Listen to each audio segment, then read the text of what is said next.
अब अर्जुन को additional stakes का मतलब समझ में आ गया था। जब उसने उस वस्तु का परिचय देखा तो वह खुशी से झूम उठा। आकर्षण का फल आंखें खाकर स्थायी रूप से प्रभावी। खिलाड़ी की आकर्षण आंखें स्थिति को बढ़ाता है। असीमित मात्रा में खाया जा सकता है। सिर्फ आंखों के लिए क्या और भी हिस्सों के लिए आकर्षण के फल हो सकते हैं। तो यही था स्टैट्स कैटेगरी पुरस्कार। इसमें आश्चर्य की कोई बात नहीं कि इसकी संभावना इतनी कम थी।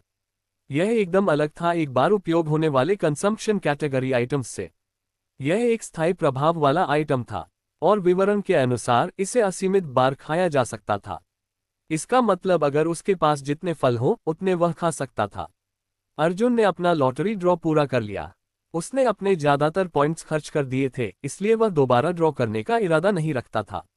उसने तुरंत 4 आकर्षण के फल मेज पर रख दिए। ये फल ज्यादा बड़े नहीं थे, मुट्ठी के बराबर आकार के। इनका आकार ऐसा था जो अर्जुन ने पहले कभी नहीं देखा था। गहरे बैंगनी रंग की छाल, सतह पर छोटे छोटे गड्ढे, फिर भी एक जादुई आकर्षण से भरे हुए। डंठल पर कुछ हरे पत्ते थे जिनसे एक मनमोहक खुशबू आ रही थी। चलो खाते हैं। विज्ञापन पर नहीं, असर पर भरोसा करो। मेज के सामने एक आईना रखा था। अर्जुन ने खुद को तैयार किया और एक फल हाथ में लेकर उत्साह और मिश्रित भावनाओं के साथ एक और लिया। पूफ! खुशबू भी चारों ओर फैल गई। अर्जुन की आंखें अपने आप बंद हो गईं। उसे कसम थी ये अब तक का सबसे स्वादिष्ट फल था जो उसने खाया था। मीठा, मलाईदार, खुशबूदार, मुंह में घुल जाने वाला। लेकिन छोड़ो, ज्यादा बड़ा चढ़ाकर नहीं कहूंगा। असल में स्वाद बस ठीक ठाक था, पर अगर जरूरत से ज्यादा न कहूं तो आइटम की खासियत कैसे दिखेगी। टीवी के खाने वाले शो में भी तो ऐसा ही होता है, हर 2 मिनट में बोल देते हैं मुंह में घुल गया। अर्जुन को पहले समझ नहीं आता था कि एक सड़ा गला कबाबी मांस कैसे मुंह में घुल सकता है। अब समझ आ गया, टीवी पर ऐसा कहने से सब कुछ कमाल का लगता है। सारे फल खा लिए गए। पूरा पेट भर लिया। गड़गड़ उसका गला धड़कने लगा। अगले ही पल अर्जुन को एक अजीब जादुई सा एहसास हुआ। शब्दों में बयान न किया जा सके, लेकिन बेहद खास। क्या वाकई इतना जादुई था? हाँ, बिल्कुल था। और फिर अर्जुन भागा टॉयलेट की तरफ। काम निपटाकर जैसे ही उसने फ्लश किया, वो जादुई एहसास गायब हो गया। ठीक है, मजाक बहुत हुआ। अब असल बात पर लौटते हैं। मेज के पास वापस आकर अर्जुन ने आईने में झांका और वो खुद हैरान रह गया।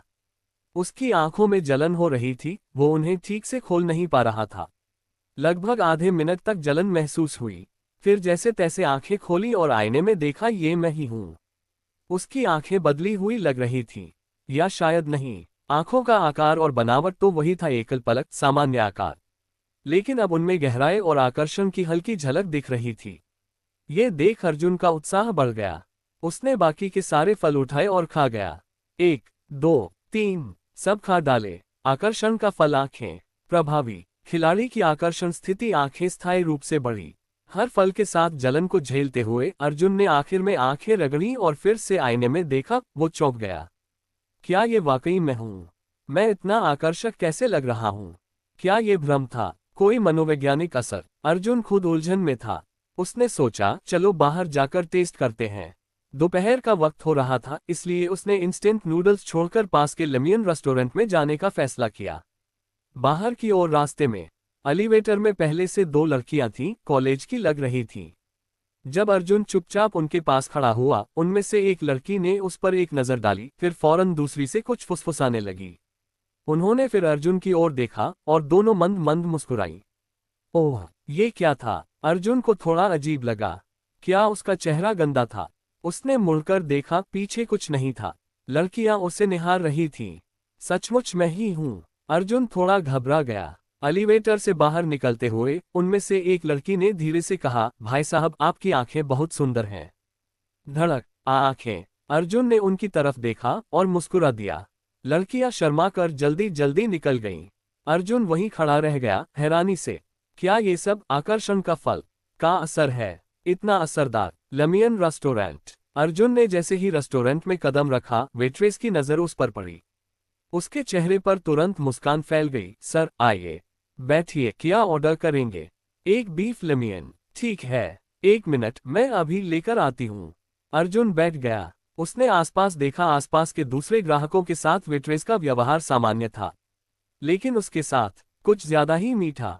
कुछ ही मिनटों में नूडल्स आ गए और उसके साथ ही फ्री अचार भी आया। अर्जुन हैरान हुआ, ये अचार तो आमतौर पर चार्ज करते हैं ना, आपके लिए फ्री है, वेट्रेस ने मुस्कुरा कर कहा। धड़क, अर्जुन ने खाना शुरू किया। वाकई स्वादिष्ट था। और उसके बाद वेट्रेस बार बार आकर पूछती रही, कुछ और चाहिए सर? ये सब क्या हो रहा है? क्या मैं वाकई अब ज्यादा सुंदर हो गया हूँ? अर्जुन ने खुद को फिर से मोबाइल स्क्रीन में देखा, फिर सोच में पड़ गया। लमियन रेस्टोरेंट के बाद अर्जुन ने खाना खत्म किया, पैसे चुकाए और बाहर निकल गया। आज मौसम बहुत अच्छा था, हल्की धूप थी, ठंडी हवा बह रही थी। अर्जुन सड़क के किनारे चलते हुए सोच रहा था, अब तक उसके साथ जो कुछ हुआ था वो सपना लग रहा था। आकर्षण का फल के असर से सब कुछ बदल गया था। लड़कियों की नजरें, लोगों का व्यवहार, सब कुछ नया लग रहा था। वो यूं ही चलते चलते शॉपिंग मॉल पहुंच गया। भीड़ भाड़ वाली जगह थी। एक युवती, जो शायद किसी म्यूजिक एल्बम स्टोर की प्रमोटर थी, उससे टकराए और फिर मुस्कुराकर बोली, हाय हैंडसम, हमारे नए एल्बम पर एक नजर डालोगे? हैंडसम? अर्जुन चौंका। फिर वह बोली, अगर आप साइन अप करें तो मैं आपको एक डिस्काउंट दे सकती हूँ। अर्जुन मुस्कुराया लेकिन कुछ नहीं बोला। वो वहां से निकलकर कपड़ों की दुकान की ओर गया। अंदर एक महिला स्टाफ थी जो आमतौर पर बहुत प्रोफेशनल दिख रही थी, लेकिन अर्जुन के भीतर आते ही उसने गर्मजोशी से उसका स्वागत किया। भाई साहब, आपकी बॉडी और लुक्स इतने जबरदस्त हैं, इस सीजन का हमारा नया जैकेट आप पर कमाल लगेगा। उसने एक जैकेट निकाला और अर्जुन को पहनने के लिए दिया। अर्जुन ने कहा, मैं तो बस यूं ही देख रहा था। कोई बात नहीं, महिला मुस्कुराई, अगर आपने ट्राई किया और अच्छा नहीं लगा तो भी कोई दिक्कत नहीं। अर्जुन ने जैकेट पहनकर शीशे में देखा। वाकई बहुत अच्छा लग रहा था। उसका चेहरा पहले से ज्यादा चमकदार, आंखें तेज और बाल सुनहरे जैसे लग रहे थे। एक अलग ही आत्मविश्वास झलक रहा था। पीछे से दो लड़कियां दुकान में घुसीं। उनमें से एक ने अर्जुन की तरफ देखा और अपनी सहेली से धीमे में कहा, वो लड़का बहुत क्यूट है ना? दूसरी ने हंसते हुए जवाब दिया, हाँ बिल्कुल, फिल्म स्टार जैसा। धड़क, अर्जुन का दिल जोर से धड़क उठा। मैं क्या सच में अब इतना बदल गया हूँ? स्टोर असिस्टेंट बोली, सर आप मॉडल क्यों नहीं बन जाते? ऐसे लोग बहुत कम होते हैं जिन पर कपड़े इतने परफेक्ट बैठते हैं। अर्जुन थोड़ी देर और वहां रहा, फिर बाहर निकल गया। शॉपिंग मॉल से बाहर निकलते वक्त भी कई लड़कियां उसकी तरफ मुड़ मुड़कर देख रही थीं। एक ने तो सेल्फी भी लेने की कोशिश की। अर्जुन धीरे धीरे चल रहा था, एक अजीब सा रोमांच उसके अंदर था। ये सब सिर्फ आकर्षण का फल की वजह से है। इतना असरदार। रात को घर लौटकर अर्जुन ने आईने में खुद को देर तक देखा। क्या ये मैं हूँ? उसने कैमरे से खुद की एक फोटो ली, फिर मोबाइल पर देखा। अब मुझे इस लुक का सही इस्तेमाल करना होगा। उसने धीरे से मुस्कुराते हुए खुद से कहा, कल रेडियो पर कुछ धमाका करते हैं। अगले दिन आसमान में हल्की रोशनी फैलनी शुरू ही हुई थी। अर्जुन अब भी सो रहा था जब अचानक फोन की झंझनाहट वाली घंटी ने उसकी नींद तोड़ दी। उसने आंखें बंद किए ही हाथ बढ़ाकर मोबाइल उठाया और कान से लगाया। हेलो, कौन? क्या ये अर्जुन जी हैं? एक मध्यम उम्र के आदमी की आवाज आए। अर्जुन ने कभी ये आवाज नहीं सुनी थी। आंखें बंद रखते हुए बोला, हाँ मैं ही हूँ। आप कौन है? वो आदमी हंसने लगा। अर्जुन भाई, अभी तक सो रहे हो क्या? चाहो तो मैं बाद में कॉल कर लूं ताकि आपकी नींद न टूटे। कोई बात नहीं, आप बताइए कौन है? अर्जुन ने पूछा। उसने कहा, मेरा नाम है रवि बंसल। पहले हमने वेबो पर थोड़ा संवाद किया था, शायद आपको याद हो। रवि बंसल? ये कौन? रुको जरा, वेबो पर बातचीत। कहीं वो सेंटर टीवी के प्रसिद्ध प्रोड्यूसर रवि बंसल तो नहीं? अर्जुन की नींद एकदम से गायब हो गई। वो झटके से उठ बैठा, आंखें पूरी तरह खुल गईं। नाम तो उसे बखूबी याद था। पहला कारण, रवि बंसल इंडस्ट्री में काफी मशहूर थे। दूसरा, जब भूतों का उजाला ghost blows out the light release हुआ था तो उन्हीं का बड़ा अकाउंट सबसे पहले अर्जुन की तारीफ करता दिखा था। तब जब अर्जुन की कविताएं वेबो पर वायरल हुई थीं, उन्होंने एक लंबा पोस्ट लिखकर उनकी सराहना की थी। नमस्ते रवि सर। अर्जुन तुरंत सतर्क हो गया, आपको मेरा नंबर कैसे मिला? रवि बोले, काफी मुश्किल से मिला। मुझे ये नंबर दिल्ली रेडियो स्टेशन के जरिए मिला। टीवी और रेडियो स्टेशनों के सिस्टम आपस में जुड़े हुए हैं। वैसे आपको शायद पता नहीं, लेकिन मैंने सेंट्रल टीवी छोड़ दिया है। अब मेरी वेबो प्रोफाइल में लिखा है पूर्व सेंट्रल टीवी प्रोड्यूसर। आपने नौकरी छोड़ दी? अर्जुन चौंका। रवि बोले, हाँ, अब मैं दिल्ली टीवी स्टेशन में काम करने वाला हूँ। फिर से प्रोग्राम प्रोड्यूस करने की तैयारी में हूँ। और आपने मुझे कॉल इसलिए किया है? अर्जुन ने हिचकते हुए पूछा। रवि बोले, जब से मैंने तुम्हारा भूतों का उजाला पढ़ा, मैं तुम्हारा फैन हो गया हूं। तुम्हारी मॉडर्न पोएट्री भी गजब है, लेकिन जो चीज सबसे ज्यादा प्रभावित कर गई वो थी तुम्हारी श्वेदयाओगीतो वाली क्लासिकल कविता। सच कहूं तो रोंगटे खड़े हो गए थे। मैंने तय कर लिया कि मुझे तुमसे संपर्क करना है। भले ही मेरा नया शो अभी फाइनल नहीं हुआ है, लेकिन मैं चाहता हूं कि तुम मेरे साथ काम करो। क्या तुम टीवी स्टेशन में मेरे साथ काम करने में रुचि रखते हो अर्जुन जी? अर्जुन अवाक रह गया। हाँ, मैं नया हूं वहां और मुझे अपनी टीम बनानी है।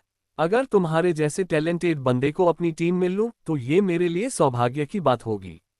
सर, क्या ये ऑन स्क्रीन काम होगा या बैक स्टेज?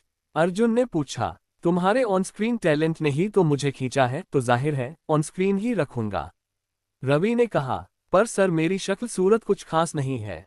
शायद आपने मेरी प्रोफाइल नहीं देखी। अर्जुन थोड़ा असहज हो गया। रवि हंसे। मैंने तुम्हारी फोटो देखी है।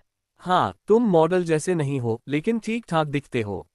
वैसे भी हमारा प्रोग्राम सांस्कृतिक ज्ञान पर आधारित होगा, तो दिखावे की जरूरत नहीं है। तुम चाहो तो होस्ट भी बन सकते हो, या फिर एक लंबे समय के लिए शो में मेहमान भी बन सकते हो। अर्जुन 2 बार गहरी सांसें लेते हुए बोला, ये तो बहुत बड़ा मौका है। तो फिर तय रहा। रवि ने कहा, मुझे तुम्हारी मदद चाहिए।